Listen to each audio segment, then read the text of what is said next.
First polling অফিসারের দায়িত্ব।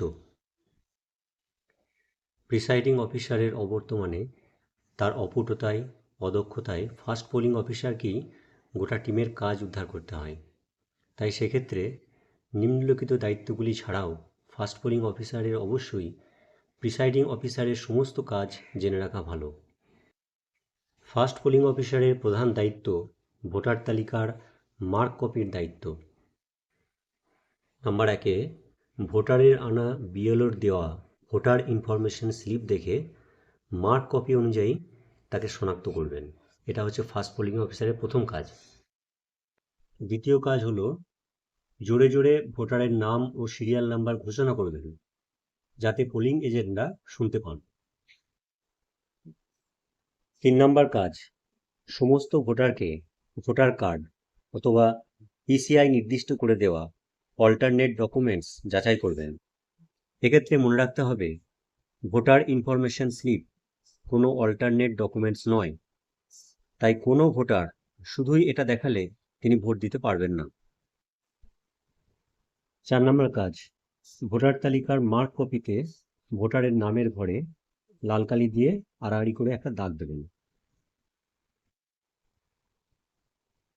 5 নম্বর, মহিলা ভোটার হলে নামের আগে বাম দিকে থাকা সিরিয়াল নাম্বারটিকে গোল দাগ দিয়ে চিহ্নিত করবেন।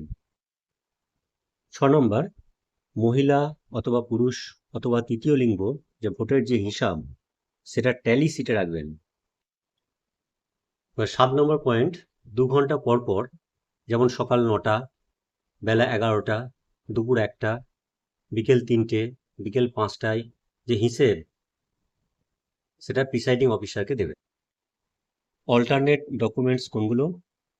যেমন 1 নম্বর হচ্ছে পাসপোর্ট, 2 নম্বর হচ্ছে ড্রাইভিং লাইসেন্স, 3 নম্বর হচ্ছে আধার কার্ড, 4 নম্বর হচ্ছে ব্যাংক অথবা পোস্ট অফিস পাসবুক ছবি সহ, 5 নম্বর হচ্ছে প্যান কার্ড, 6 নম্বর হচ্ছে 100 দিনের জব কার্ড, 7 নম্বর হচ্ছে সেন্ট্রাল অথবা স্টেট অথবা পাবলিক লিমিটেড কোম্পানির কর্মচারীকে দেওয়া সচিত্র আই কার্ড, 8 নম্বর হচ্ছে জাতীয় জনসংখ্যাপঞ্জির স্মার্ট কার্ড, 9 নম্বর হচ্ছে শ্রম দপ্তরের হেলথ ইন্স্যুরেন্স স্মার্ট কার্ড, 10 নম্বর হচ্ছে পেনশনের নথি, 11 নম্বর হচ্ছে এমপি অথবা এমএলএ দেওয়া সরকারি পরিচয়পত্র, 12 নম্বর হচ্ছে unique disability identity card government of India.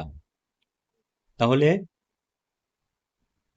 Epic card আর যদি ভোটার স্লিপ থাকে এই দুটো দিকে ভোট দিতে পারবে, আর যদি এপিক কার্ড না থাকে তাহলে এই অল্টারনেট ডকুমেন্টসের মধ্যে যে কোনো একটি দেখিয়েও ভোট দিতে পারবে। ভালো থাকবেন, সুস্থ থাকবেন, ধন্যবাদ।